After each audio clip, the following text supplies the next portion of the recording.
시청자 여러분 안녕하십니까? 출발 성공 투자 박영입니다. 정말 대단한 2026년을 지나고 있는 가운데 더 드라마틱했던 5월을 보냈습니다. 이제 6월장 오픈 앞에 있는데요. 6월도 주도주의 상승 추세, 그것으로 요약이 가능할까요? 일단 트렌드포스에서 반도체 가격 혹은 업황에 대한 전망을 올리고 있습니다. 그리고 골드만삭스에서는 삼성전자와 SK하이닉스 내년도와 그 이후 2028년도의 영업이익 전망치를 굉장히 공격적으로 올렸습니다. 삼성전자와 SK하이닉스 혹은 삼성전기와 LG이노텍 등으로 요약되는 장이 계속될까요? 아니면 다른 종목군들의 부활을 기대할 수 있을까요? 일단은 젠슨왕의 한국 방문 일정을 앞두고 시장에서는 이번 주 온통 그 내용에 집중하지 않을까 싶습니다. 관련해서 무슨 종목들을 들여다봐야 되는지 고민해 볼게요. 자, 뉴욕장의 소식부터 확인해 보시죠. 주말 사이 뉴욕 증시 분위기가 또 아주 좋았습니다. 물론 주말 동안에 트럼프 대통령이 MOU 종전안을 승인하지 않았다. 조금 더 강경한 내용을 담아서 이란 측에 전달을 했다라는 보도가 전해지면서 이번 주 그 내용을 어찌 소화할 것인가 좀 지켜봐야 된다라는 변수는 남아있기는 합니다만 그래도 이번 주에 GTC 타이베이라고 하는 워낙 큰 이벤트도 있다 보니까 이쪽에 대한 주목도가 훨씬 더 높지 않을까 조심스럽게 예상을 해보면서요. 지난주 위클리 랩업으로 들어가 보겠습니다. 일간 상승률은 나스닥 100 기준 후 0.4% 정도, 3대 지수가 동반으로 사상 최고치를 다시 경신하는 하루를 보냈고요. 그리고 주간 기준으로는 나스닥 100 지수가 3.3%, 필라델피아 반도체 지수는 7%대 급등하면서 나란히 신고가를 경신했습니다. 연초 대비 차트의 흐름을 보면 이렇습니다. 3월 말 이후로 꾸준하게 최고치 흐름을 이어가고 있고요. 이제 S&P 500 기준으로 9주 연속의 상승 흐름입니다. 이게 2023년 이후로는 최장 기간의 랠리라는 점도 눈에 띄네요. 지난주에 부각됐던 호재들 쭉 정리를 해봤습니다. 매크로단에서는 휴전 연장에 대한 기대감 그리고 AI 인프라 위주의 호재들이 나오고 있죠. 대래 어닝 서프라이즈가 특히나 정말 놀라웠는데 이 어닝콜에서 메모리와 CPU 부족 현상이 심각하다라는 언급이 나오게 되면서 이쪽 진영의 주가까지도 함께 자극을 했고요. 마이크론 샌디스크의 목표 주가 상향 소식까지도 함께 자극을 했습니다. ARM과 퀄컴의 호재가 집중됐는데 이 내용 잠시 후에 살펴보고요. 그리고 한 가지 반가운 점은 소프트웨어 진영의 반등이 회복 시도가 일어나고 있다는 것인데 일부 종목들이 호실적을 내놓게 되면서 대장주인 오라클과 팔란티어의 주가까지 금요일장에서 특히 강하게 움직였고요. 이제 이번 주에 마이크로소프트의 빌드 연례 행사를 앞두고 종목 주가가 함께 움직였다라는 점, 무엇보다도 GTC 타이베이에서 엔비디아의 칩이 탑재된 윈도우 체제의 PC가 공개될 거다라는 기대감이 불거지고 있습니다. 그동안은 애플의 맥북에 좀 밀렸다면 이제는 엔비디아 칩이라고 하는 강력한 무기가 탑재되는 것이기 때문에 조금 더 노트북 판매량이 늘어날 수 있지 않겠냐. 막상 출시 발표되고 나서의 반응은 좀 지켜보긴 해야겠죠. 그리고 트럼프 행정부의 자금 지원 기대감이 불거지고 있는 드론 테마까지도 함께 움직이는 한 주를 보냈습니다. 자, 그렇다면 그리하여 실제 종목들의 상승률은 어땠는지 좀 살펴볼게요. 대리요. 66.5%나 폭등을 했습니다.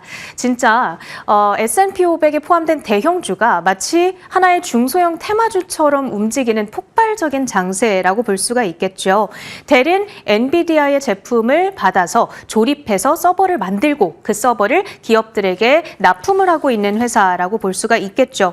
이번 어닝콜에서 가장 중요했던 말을 하나 꼽아보자면 이제는 빅테크뿐만이 아니라 다른 좀 네오클라우드 기업들이라든지 소버린이라고 해서 여타 국가들로부터의 수요까지도 함께 들어오고 있다. 이른 달리 말하자면 빅테크의 지출이 설령 혹은 줄어든다 할지라도 수요가 쉽게 꺾이지 않을 수 있는 그런 안정성을 점차적으로 확보하고 있다라는 의미로도 볼 수가 있겠고요.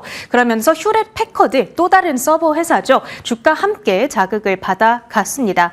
대래 실적 발표에서 지금 가장 문제가 되는 것이 무엇이 걱정하십니까? 라는 질문에 대해서 경영진들은 메모리 쇼티지가 제일 걱정입니다. 라고 얘기를 했습니다. 그러면서 마이크론과 샌디스크 등의 메모리 저장 장치 기업들의 주가까지 함께 다 날아올랐고요. 집중적으로 이들 종목들에 투자할 수 있는 D램 ETF도 16%대의 강세로 진행이 됐습니다.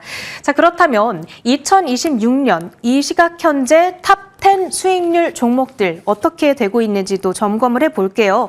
올해 들어서 단 한 번도 1등 자리를 내어준 적이 없습니다. 샌디스크가 600%대의 압도적인 수익률로서 다시 한번 1등 자리를 계속해서 지켜가고 있고요. 그 바로 뒤를 이어서 마이크론 지난주에 시가총액 10위권에 드디어 진입을 하게 됐습니다.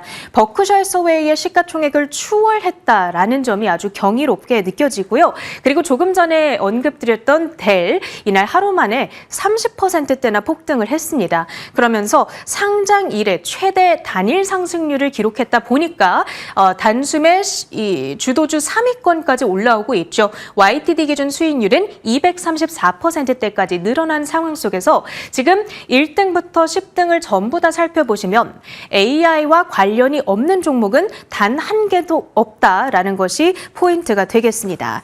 자, 그렇다면 이제 이번 주에 최대 이벤트 프리뷰로 좀 넘어가 보도록 하겠습니다. 아시아 최대 기술 컨퍼런스인 컴퓨텍스가 대만에서 개막을 하게 됩니다. 이번 행사의 슬로건은 AI Together, 크게 세 가지의 카테고리로 나뉘어서 진행이 되는데요.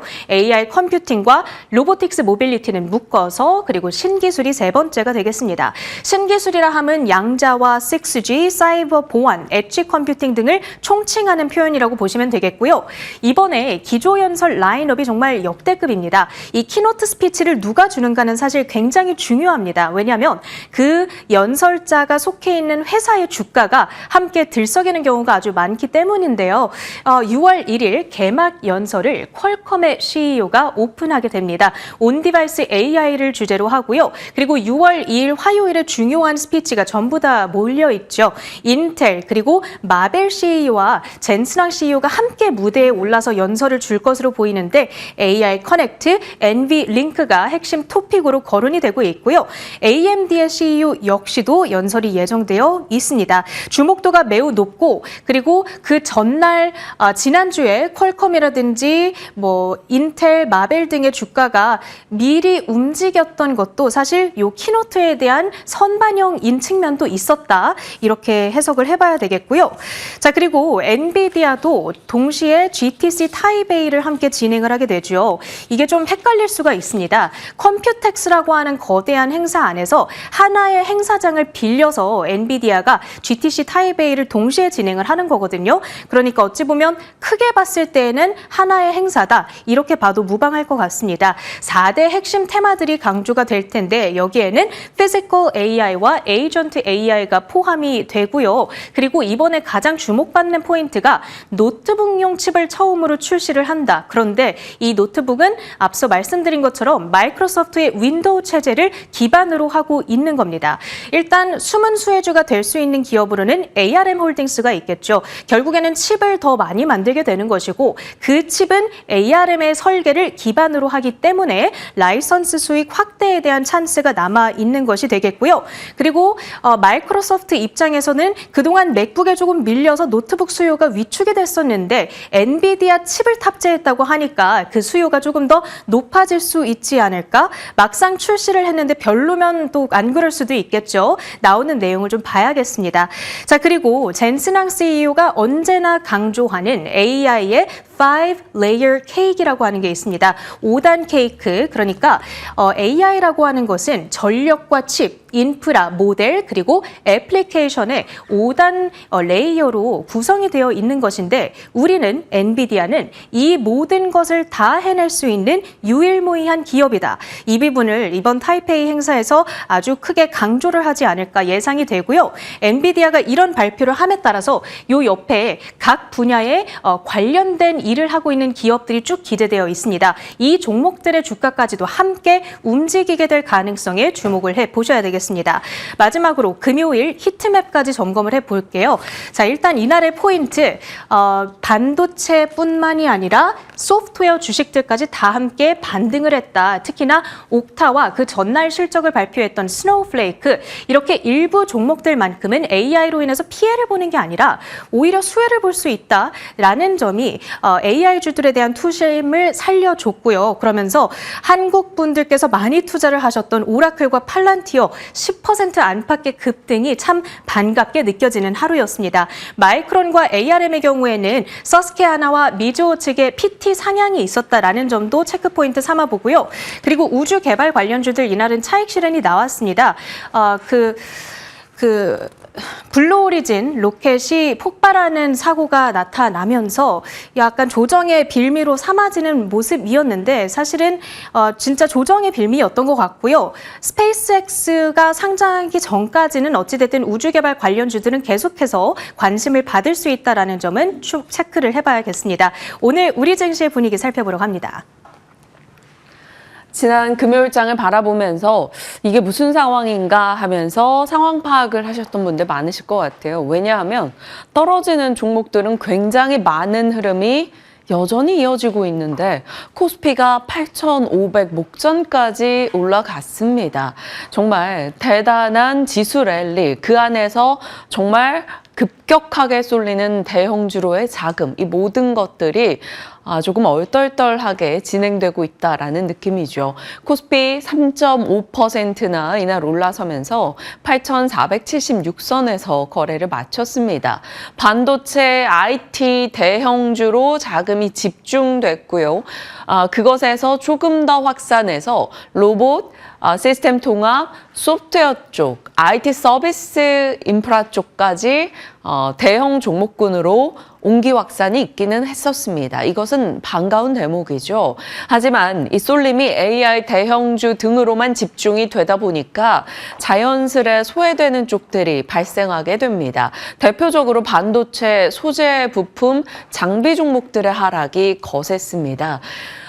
삼성전자, SK하이닉스 단일 종목 레버리지 ETF가 등장하자 그쪽의 ETF로 자금이 쏠리면서 기존의 다른 반도체 ETF에 대한 매도 물량이 나오자 그 반도체 ETF에 담겨있던 종목들의 하락이 꽤 크게 출회되고 있는 겁니다. 특정한 악재성 이슈가 있는 것도 아닌데 하루 사이에 10%씩 떨어지는 종목들이 소재, 부품, 장비단에서 다수 나타나고 있죠. 물론 그중에서도 일부는 버텨내고 일부는 상승하기도 합니다만 다수의 소재 부품 장비의 부진이 좀 눈에 띄는 요즘입니다. 이 부분이 저가 매수로 가동되는 시점이 언제일지 좀 봐야 될 것 같고요. 이럴 때 사실 미리 준비가 되어 있었던 종목에 대한 아이디어 혹은 자금 여력이 있다면 좋은 종목들을 싸게 살 수 있는 기회가 될 수는 있을 겁니다.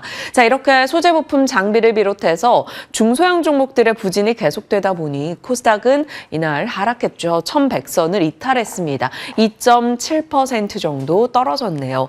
자, 그나마 지수가 그래도 올라설 수 있었던 것은 기금이 측에서 국내 주식 보유 비중이 늘리면서 연기금의 수급 이탈 우려가 좀 완화됐다라는 점이죠.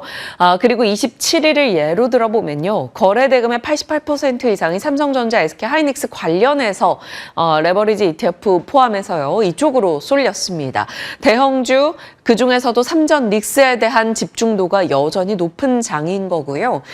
좋은 소식 등은 있었죠. 삼성전자가 세계 최초로 차세대 AI 메모리 HBM4E를 샘플 출하했다라는 소식이 있었고요. 이 삼성전자가 우선주를 포함해서 시총 2,000조를 돌파했다라는 소식 등도 들려오고 있습니다. 이날은 사실 삼성전자 약간 한풀이 상승이었어요. 그동안 삼성전자도 강했지만 SK하이닉스 대비 언제나 상승률이 조금 뒤처졌었던 최근이었습니다. 그러다 보니 삼성전자 주주들도 하이닉스의 주가를 보며 포모를 느끼기 일쑤였는데 이날만큼은 삼성전자가 더 강하게 치고 나갔죠. 6% 가까운 상승을 기록하면서 32만 원을 바라본 채 거래를 마쳤고요. SK하이닉스도 하이닉스 주가만 본다면 나쁘지 않았을 수 있습니다. 다만 이날은 삼성전자 대비해서는 조금은 강도가 약했다. 그럴 만도 하죠. 워낙 강하게 올라갔었으니까. 무너졌으니까요. 그래도 정말 대단한 건 또다시 2% 정도 오르며 끝났습니다. 자, 이렇게 대형주에 집중되는 것을 삼성전자, SK하이닉스, 삼성전기, LG이노텍 등이 보여주고 있다 보니까 어떤 호재성 뉴스가 나와도 확실히 대형주 쪽으로 더 자금이 쏠리고 있는 요즘입니다. 급등의 기업, 깐부 회동이 7개월 만에 다시 이루어진다라고 하니 이날은 LG그룹주, 현대차 그룹주, SK텔레콤 혹은 네이버 등의 대형 종목군들 일제히 올라서는 모습이 눈에 띄었습니다. LG전자가 상한가 가고 LG CNS가 이내 따라가고 LG이노텍, LG본주, LG디스플레이, 애프터의 LG U+까지 올라갔고요. 현대차 그룹도 마찬가지입니다. 현대차와 현대오토에버, 현대모비스 줄줄이 올라가는 모습이 눈에 띄었고요. 이날 네이버도 굉장히 강했죠. 네이버도 보통 한 5, 6% 올랐다가 다시 보합에 마감되고 이게 반복이었었는데요. 전날은 14% 상승으로 끝나기도 했습니다. 장중 상승폭이 24만 7천 원대까지 올라가기도 했었네요. 모처럼 끝까지 강한 시세를 유지했고 애프터에서 또 추가 시세를 내주는 모습도 눈에 띄기도 했습니다. 이렇게 특정한 모멘텀이 더해졌을 때 대형주로의 자금 쏠림이 더더욱 강하게 나타나다 보니까 소외되는 종목군들이 꽤 있다라는 점은 조금 안타까운 대목입니다. 일단 이 시즌이 지나가고 나서 다시 빛을 발할 중소형주가 무엇인지에 대한 고민을 지금부터 조금씩 해두면 좋을 것 같습니다. 이날 올랐던 쪽을 좀 더 자세히 들어가 보면 AI 진영으로 쏠렸는데 그 쏠려있는 종목군들 AI 내에서는 또 약간의 확산이 있기는 했었습니다.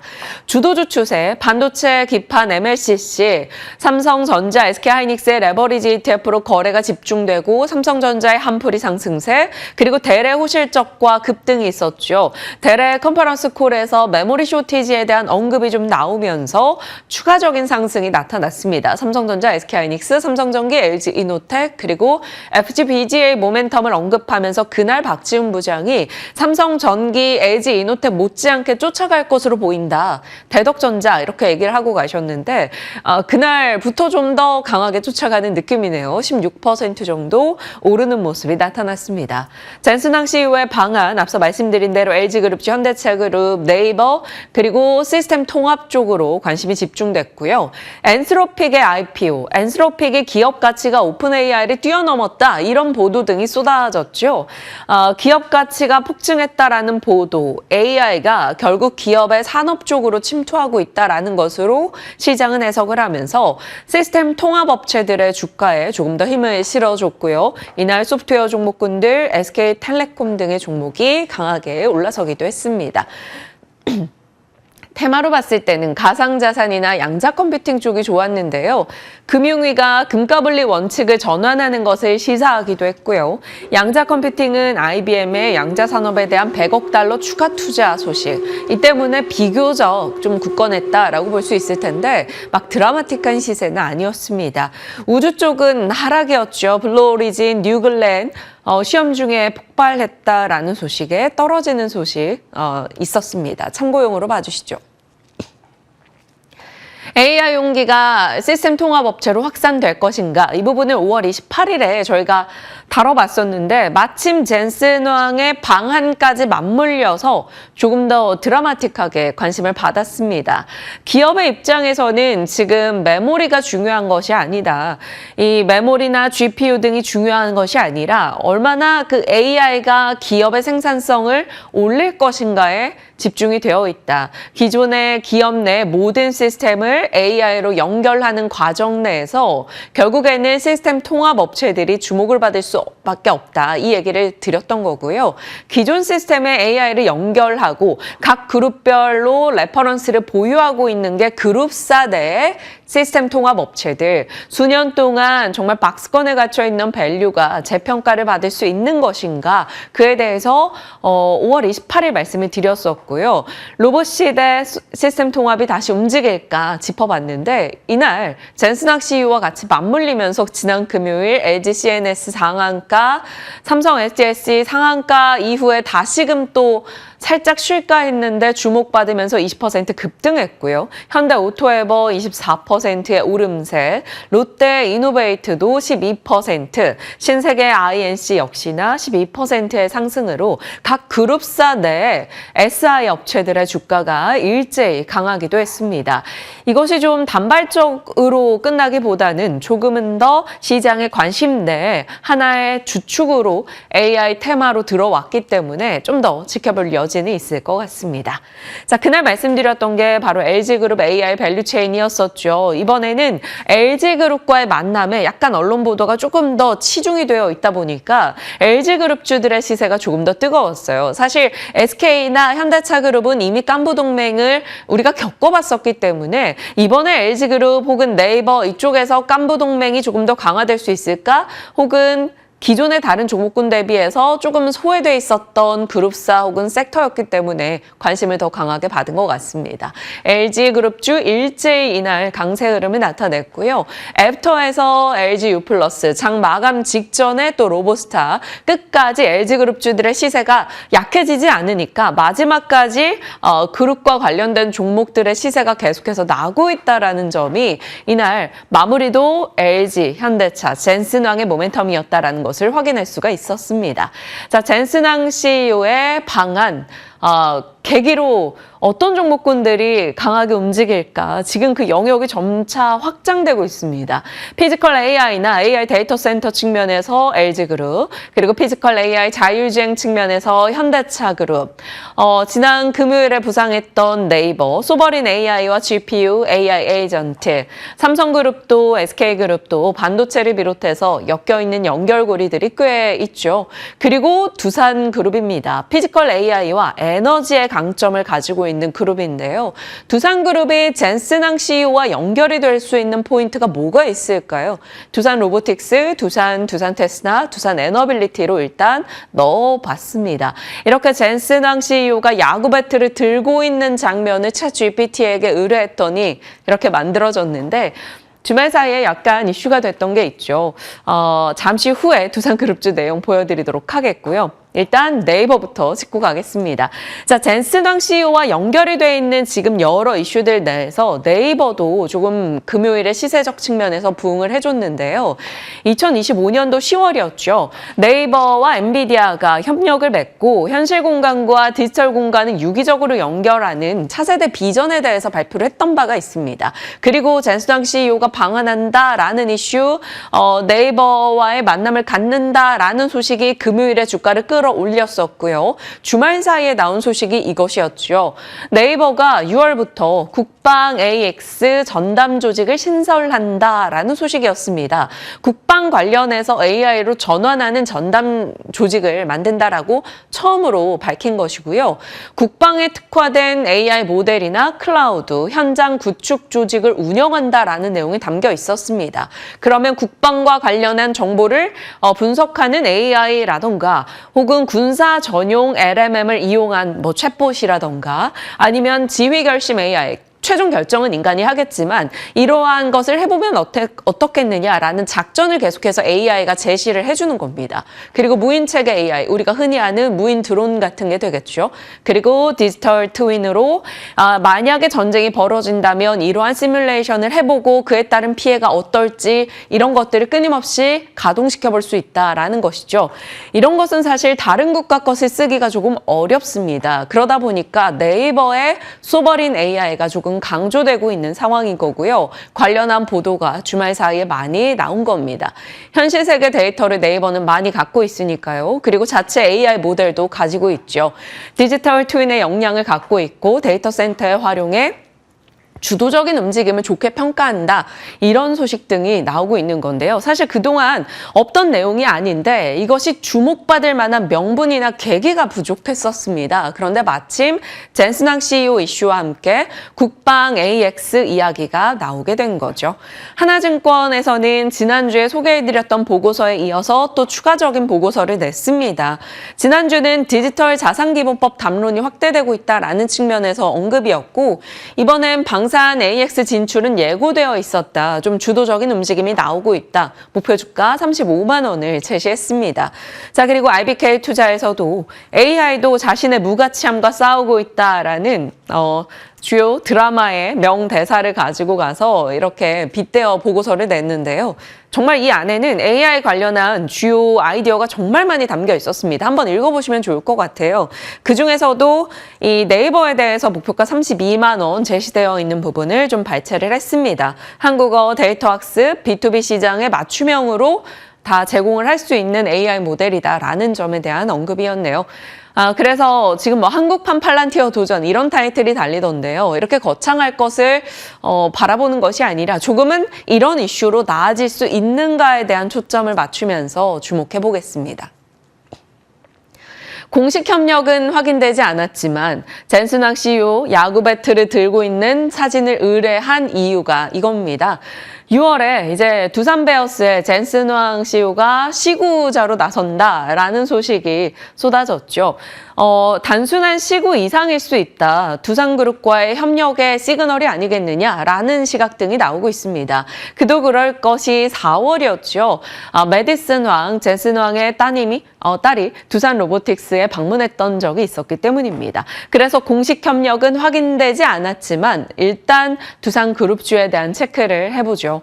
두산, 엔비디아 CPU 패키지 기판에 들어가는 고사양 소재, 한마디로 CCL, 두산 비즈가 갖고 있죠. 그러니까 두산 본주도 체크가 필요할 거고요. 두산 테스나 연결고리가 막 짙을지는 모르겠으나 그래도 반도체 후공정 테스트 기업으로서 이참에 두산그룹주 관심을 받게 되면 주목을 받을 수 있을지. 그리고 엔비디아 AI 로봇 협력 이슈는 아무래도 메디슨 왕의 방문 초이기도 했었기 때문에 두산 로보틱스 연결고리 별 3개 정도를 넣어봤고요.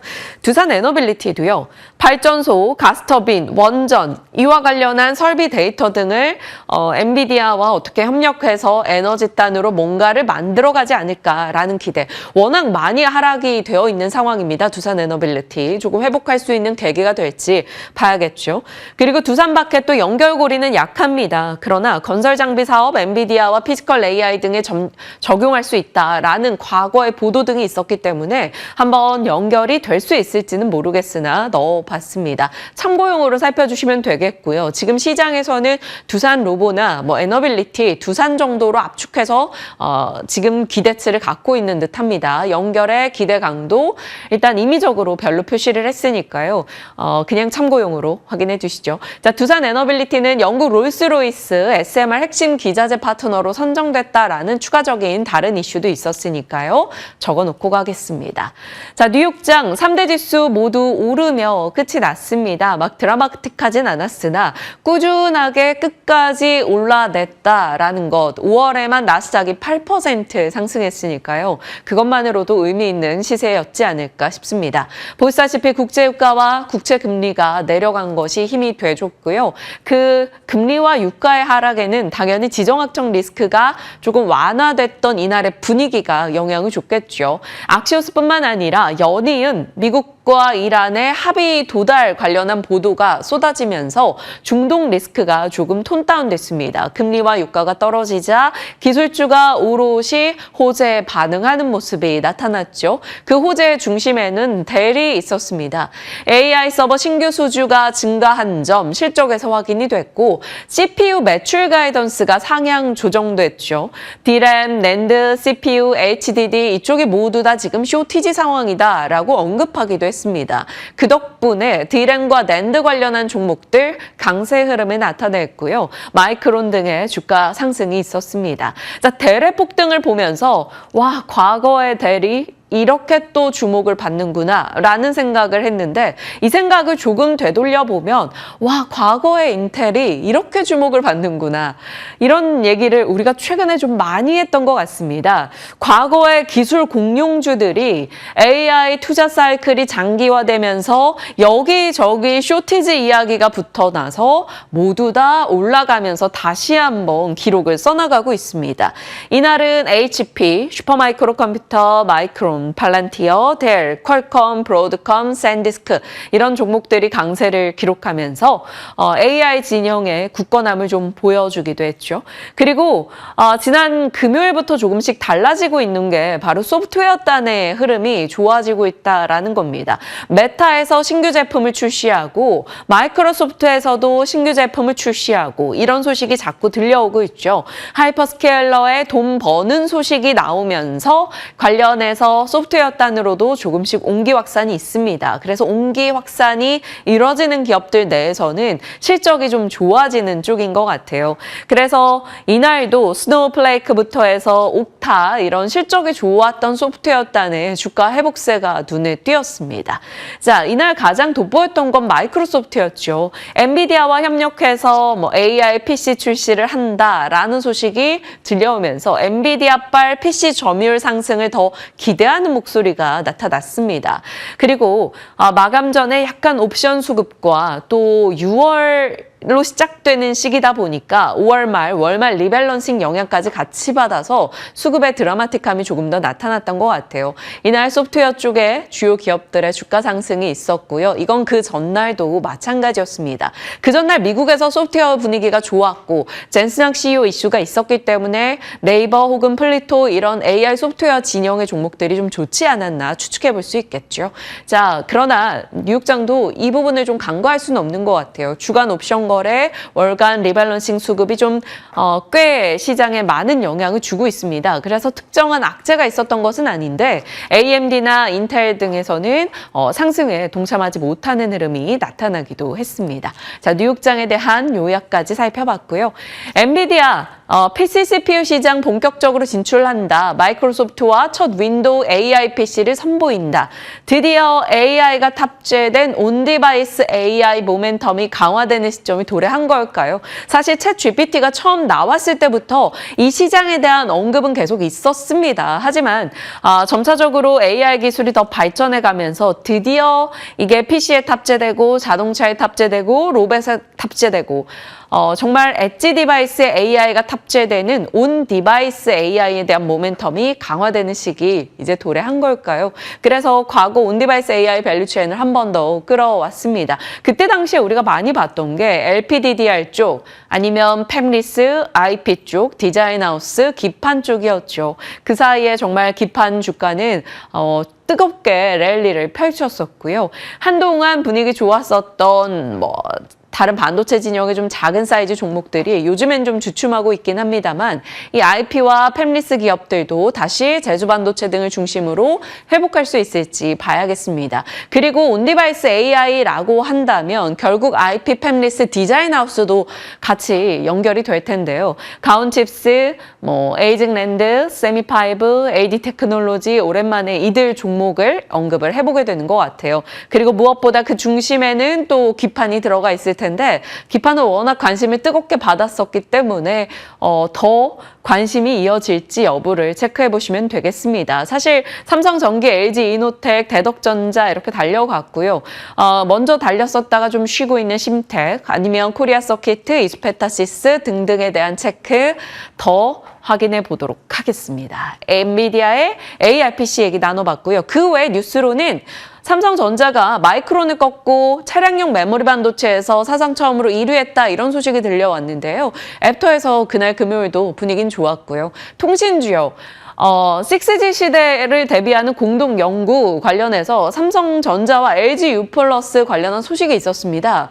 애프터마켓에서 LG U+가 추가적으로 LG그룹주 다 갔는데 나만 못 가라는 느낌으로 따라가는 듯한 모습이었죠. 강하게 상승세를 보여줬고요.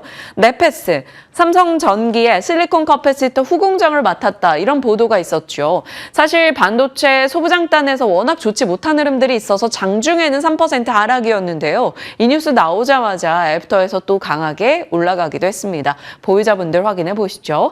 자, 오늘 아침 증권사 보고서입니다. 아무래도 6월이 시작되다 보니까 보고서가 많이 쏟아졌어요. 대신증권에서 월간 탑픽으로 VM, 하이로코리아, 인텔리안테크에 대한 언급이 있었고요. 목표가를 제시한 건 VM이었습니다. 8만 원 제시를 했네요.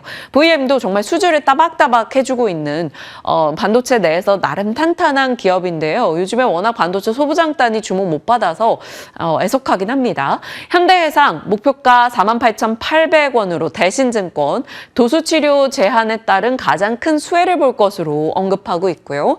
하나시스템 성장 동력이 확대되고 있다. 아직 보여주지 않은 카드가 너무나 많다라는 내용이 담겨 있었죠. 목표가 15만 원 제시했습니다. 플리토 지난 금요일 프리마켓에서부터 상한가 들어갔었던 흐름이 있었는데요. 빅테크도 독파모도 찾는다라며 KB에서 의견을 냈고요. 덕산네오룩스, SK텔레콤, LG이노텍 등등에 대해서 의견 등이 나오고 있습니다. 와, LG네트워크는 또 목표가 상향 보고서네요. FCBGA의 급변하는 상황을 감안해서 또다시 리레이팅 기대한다. 현대차증권의 내용이 전해지기도 했습니다. 참고용으로 살펴보시고요. 사실 오늘 아침 증권사는 산업 기업 보고서 굉장히 많이 쏟아졌으니까요. 한번 이제 새로운 월이 세팅될 때는 살펴보시는 것도 좋을 것 같습니다. 자리 이동해서 정리해 보시죠. 엔비디아 GTC 모멘텀 그리고 젠슨왕의 한국 방안에 집중되는 이번 주일 것 같고요. 이번 주가 그렇게 그 일정 관련한 내용으로 시장에 관심이 쏠려서 지나가고 나면 이제 캐나다 60조 잠수함 모멘텀 일정이 대기하고 있습니다.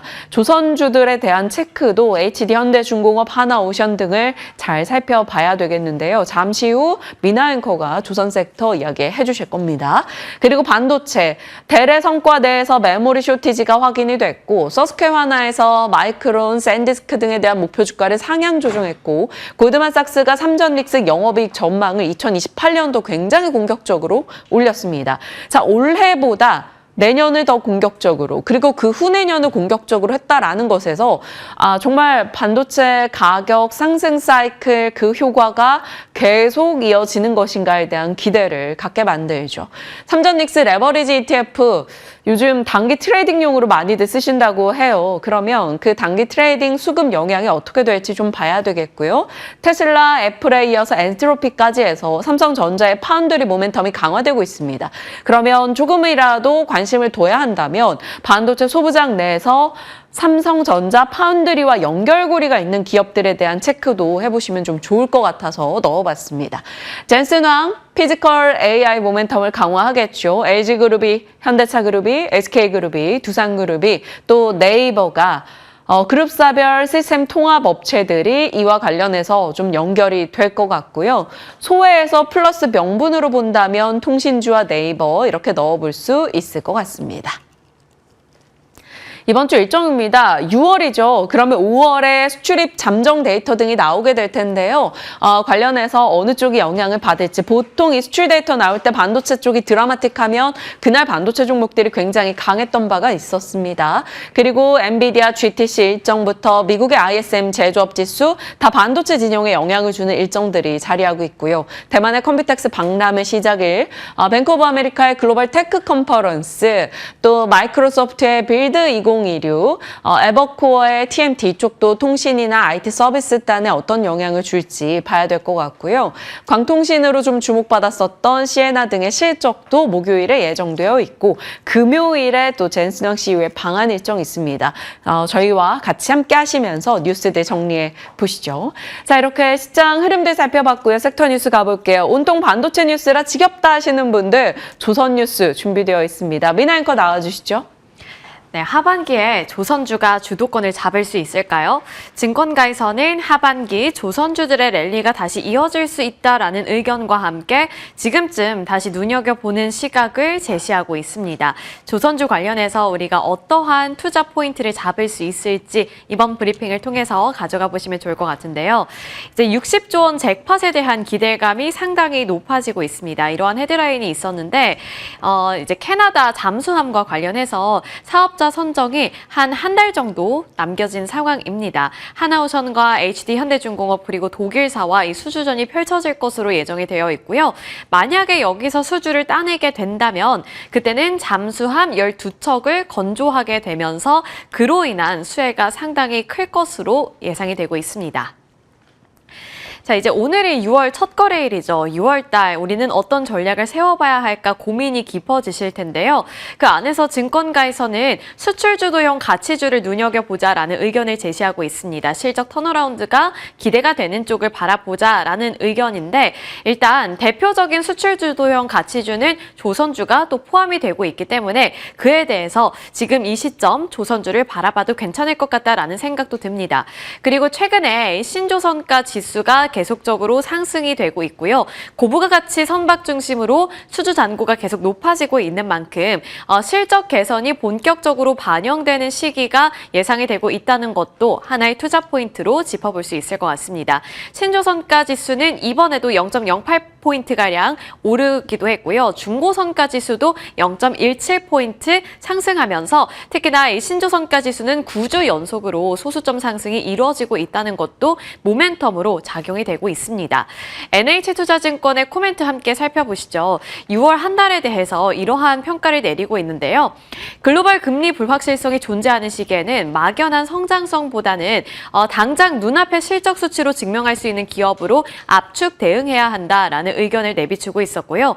특히나 미국 주도의 공급망 재편 속에서 수혜를 볼 수 있는 국내 수출 대형주들 쪽으로 전략을 세워보는 것이 유리한 전략이다라고 이야기를 하고 있습니다. 그리고 지금 여기서 제시하고 있는 조건들에 다 상응하는 게 바로 조선 섹터도 함께 포함이 되고 있는 만큼 조선주들을 지금부터 바라봐야 하지 않을까라는 생각이 듭니다. 자, 그렇다면 지금까지의 조선업 그리고 조선주들의 성과를 한번 가늠해 보시죠. 사실 이제 5월 달이라든지 반도체 랠리가 이어지면서 조선주들은 재료가 많았음에도 불구하고 수급이 빼앗기는 양상이 나타나기도 했습니다. 실적 자체는 우등생인데 주가는 약간 소외되는 그런 모습이 기록이 되기도 했죠. 3년치 이상 일감을 확보했다는 점에서 수주와 실적에 대한 평가는 굉장히 긍정적으로 내려볼 수 있습니다. 하지만 주가 수익률은 코스피 대비 66%포인트 언더퍼폼했다라는 것이 약간은 아쉬운 부분이었습니다. 잘 나가는 실적을 갖고 있는데 무엇이 도대체 주가의 발목을 잡은 걸까요? 세 가지 이유로 추려볼 수 있습니다. 먼저 수급적으로 봤을 때 소외를 당했다라고 결론을 내려볼 수 있는 것이 아무래도 반도체 랠리가 계속 이어지다 보니 반도체 쪽으로 수급이 쏠렸다. 그렇기 때문에 주가가 움직이지 못했다. 이렇게도 분석을 해볼 수 있을 것 같고요. 내부 노이즈도 함께 부각이 됐죠. 조선업계 노조 파업 리스크가 또 새롭게 부각이 되면서 투자 심리가 약간은 흔들리는 경험을 하기도 했습니다. 게다가 이제 비용 부담 이슈도 있었는데요. 후판 가격이라든지 원자재 가격이 상승하면서 그에 대한 압박감이 주가를 억눌렀다라는 것도 고려를 해봐야겠습니다. 자, 그렇다면 지금까지는 이러한 이유로 좀 부진한 주가 흐름을 나타냈는데 왜 6월 달 기대감을 불러일으키고 있는 걸까요? 그 이유는 두 가지로 추려볼 수 있습니다. 6월 조선주 반등의 치트키 두 가지로 추려지고 있는데 바로 이 장보고 프로젝트와 미국 LNG 관련한 기대감입니다. 장보고 N 프로젝트 같은 경우에는 잠시 뒤에 조금 더 자세하게 설명을 해드리겠지만 이제 한국형 핵 잠수함 사업이 본격화될 수 있다라는 기대감이 하나의 모멘텀으로 좀 부스터 역할을 해줄 수 있다는 것을 기억해 보셔야 될 것 같고요. 미국 LNG 프로젝트와 관련해서도 미국발 대형 LNG 프로젝트 이것이 어떻게 진행이 되는지 여부를 지켜보자라는 이야기가 나오고 있습니다. 그리고 앞서서 이제 6월 달 전략을 세울 때는 가치주 그리고 수출 중심 대형주들을 위주로 바라보는 게 좋다고 말씀을 드렸는데 특히 이제 미국 시장 같은 경우에는 중국 기업들이 진입하는 것이 거의 불가능하기 때문에 그 안에서 한국의 독점 무대가 형성이 될 수 있다는 것도 6월 한 달 동안 우리가 기대해 볼 수 있는 요인이 되겠습니다. 자, 모멘텀들을 조금 더 하나하나 세세하게 뜯어보면서 6월 달 우리가 어떤 점들을 집중적으로 바라봐야 할지 필터링을 해보도록 할 텐데요. 먼저 우리나라 정부에서도 계획을 발표했습니다. 26일에 핵추진 잠수함 개발 기본 계획을 발표를 했고요. 그게 이제 바로 앞서서 제가 말씀드렸던 장보고 N 사업 프로젝트입니다. 국가 핵심 전력 사업으로 추진을 하겠다고 밝힌 상황이기 때문에 정부에서 밀어줄 것이라는 기대 기대감 자체가 상당히 탄탄한 기반이 될 수 있겠죠. 그리고 29일쯤에 미국의 지지를 확보했다는 것도 긍정적인 흐름입니다. 미국 국무부에서 한국 재래식 무장 탑재 핵 추진 잠수함 프로그램을 지원하겠다라고 밝혔고요. 양국 간의 협력을 통해서 이제 국제 비확산 기준에 부합하는 것을 공식적으로 확인했다는 것도 긍정적입니다. 이제 외교적 후속 조치가 가장 중요한 분수령이 될 것으로 보이는데요. 6월 2일부터 3일까지 서울에서 한미 후속 조치 발족 회의를 개최할 것으로 보입니다. 그리고 이번 회의에서는 핵심 포인트인 우라늄 농축 그리고 사용 후 핵연료 재처리 관련 논의를 할 것으로 예정이 되어 있는데 여기서 어떤 결과가 나오는지에 따라서 주가가 큰 폭으로 움직일 수 있다는 점 다시 한번 강조해 드리니까요. 꼭 기억해 보시면 좋을 것 같습니다. 그리고 이 부분이 중요한 이유는 결국에 이 우라늄이라든지 핵원료 이쪽은 아무래도 미국에서 좀 강하게 제재를 하고 있던 부분이었거든요. 이것을 뭐 무기라든지 이렇게 조선 쪽에 우리가 자체적으로 쓰는 것을 예전에는 좀 막고 있었습니다. 하지만 여기서 어느 정도 합의를 해주고 허용을 해주게 된다면 핵 추진 잠수함을 실질적으로 우리가 만들어낼 수 있는 것이기 때문에 권리를 따내는 행위인 거거든요. 그래서 합의 소식이 들려온다면 그 기대감에 힘입어서 조선주들이 다시 한번 빵 떠오를 수 있다는 것이 핵심적인 포인트입니다. 그리고 만약에 성공할 경우에 사업 규모는 앞으로 더 커질 것으로 예정이 되어 있고요. 5,000톤급에서 8,000톤급으로 상승이 되는 이러한 흐름도 눈여겨보셔야 될 것 같고 총 사업 규모는 약 20조 원이 될 것으로 예정되어 있습니다. 기대 효과는 성공 시에 세계 8번째로 핵 추진 잠수함을 운용할 수 있는 국가가 되는 거고요.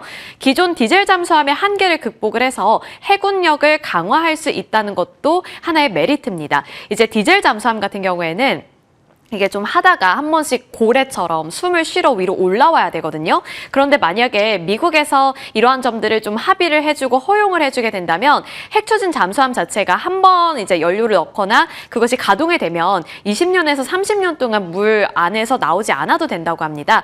그래서 그런 기능을 따낼 수 있는 굉장히 중요한 포인트이기 때문에 지켜봐야겠습니다. 그리고 탑픽으로는 HD 그룹주들 말을 하고 있었으니까요. 참고해 주시길 바라겠습니다.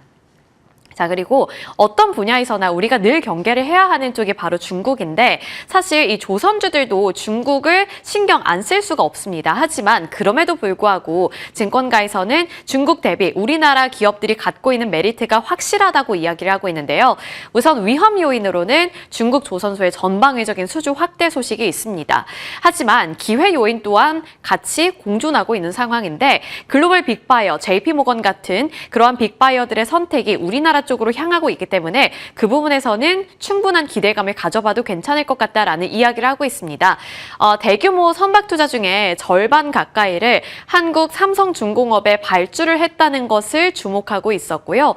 그리고 치트키는 미국산 LNG선 프로젝트가 되겠습니다. 앞서서 잠깐 말씀을 드리기는 했는데 이제 미국 최대 LNG 생산 기업인 쉐니에르가 대규모 확장 공사를 착수하고 있습니다. 그런데 아까 말씀드린 것처럼 중국 조선소가 쉽게 진입할 수 없는 시장이 바로 미국 시장인 만큼 그 반사 수혜가 우리나라 기업으로 올 수 있다는 점. 그래서 향후 발주 물량은 한국 조선소가 독점적으로 가져갈 수 있다는 차원에서 수혜가 예상이 되고 있습니다. 그리고 이뿐만 아니라 기자재 이쪽으로도 수혜가 예상이 되고 있는데요. 만약에 중국이 LNG선을 수주하더라도 핵심 본행제라든지 엔진사들은 동반 성장할 가능성이 있다고 보고 있는 겁니다. 뭐 대표적인 기업으로는 한국가본 이런 종목이 있겠고요. 또 여기서 신시장 공급망에 대한 모멘텀도 눈여겨봐야 할 텐데 친환경 선박 엔진 그리고 데이터 센터향 발전 엔진 관련해서 모멘텀을 갖고 있는 쪽 뭐 엔진 STX 엔진이라든지 뭐 최근에는 HD 현대중공업이 가장 대표적인 기업이니까요. 새로운 먹거리를 갖고 있는 쪽에서 시세가 나올 수 있는 가능성도 함께 짚어내고 있었습니다. 자, 엔진 분야는 이러나 저러나 함께 성장할 가능성이 높다라고 말씀을 드렸는데요. 그 안에서 엔진 분야 어떤 점들을 바라봐야 할지도 정리를 해봤습니다. 먼저 데이터 센터 관련한 키워드를 갖게 되면서 HD현대중공업을 필두로 해서 주가가 많이 오른 경험을 우리는 겪었죠. 그러한 내러티브는 앞으로도 쓰여질 것으로 예상이 되고 있습니다. 데이터 센터향 4행정 중속 엔진 수요가 급증하고 있는 흐름 속에서 주목을 받을 수 있다는 거고요. 캐파 증설 기반 구조적 성장 확장이 전망이 된다라는 것도 하나의 트렌드로 지켜봐야겠죠. 따라서 하반기에는 데이터 센터향 4행정 중속 엔진 생산 그리고 유지보수 업체들 쪽을 주목해 봐야 한다라는 이야기 나오고 있고요. HD 현대중공업, 한화엔진, STX 엔진, HD 현대마린솔루션을 대표적인 종목으로 거론하고 있습니다. SK증권에서 내놓은 리포트를 바탕으로 정리를 한 거고요. 그중에서도 아무래도 이제 엔진 분야 대장주는 HD 현대중공업이 되지 않을까 싶은데 현재 생산 능력이 4행정 엔진 관련해서 연간 캐파 1,600대 수준입니다. 상당히 좀 우리가 기대를 걸어볼 수 있는 숫자인 것 같고요. 증설의 필요성 분야를 살펴보신다면 현재 캐파는 선박 보기 엔진 수요에 집중되어 있는 그러한 대응 능력입니다. 하지만 데이터 센터용 수요를 충족하기 위해서는 캐파 증설이 필수적인 만큼 캐파 증설에 대한 기대감도 걸어보자라는 이야기 나오고 있고요. 증설 속도도 상당히 빠르다는 것도 긍정적입니다. 탄탄한 국내 엔진 서플라이 체인을 확보하고 있기 때문에 글로벌 경쟁사 대비 이것을 기반으로 해서 성장을 잘 해나간다면 빠른 속도로 캐파 확장이 가능해 보인다라는 것도 체크 포인트가 될 것 같습니다. 그리고 결국에는 이것이 높은 수익성으로 이어질 것이라는 것이 가장 중요한 포인트인데요. 이제 힘센 엔진 관련한 독자 라이선스를 보유하고 있습니다. 그리고 이것을 잘 활용한다면 경쟁사인 바르질라 수준의 마진을 실현할 수 있을 것으로 전망이 되는 만큼 이 바르질라와 동일한 밸류 멀티플을 부여해도 괜찮을 것 같다는 판단이 나오고 있습니다. 그만큼 멀티플 리레이팅이 필요한 시점이라고 보고 있는 겁니다.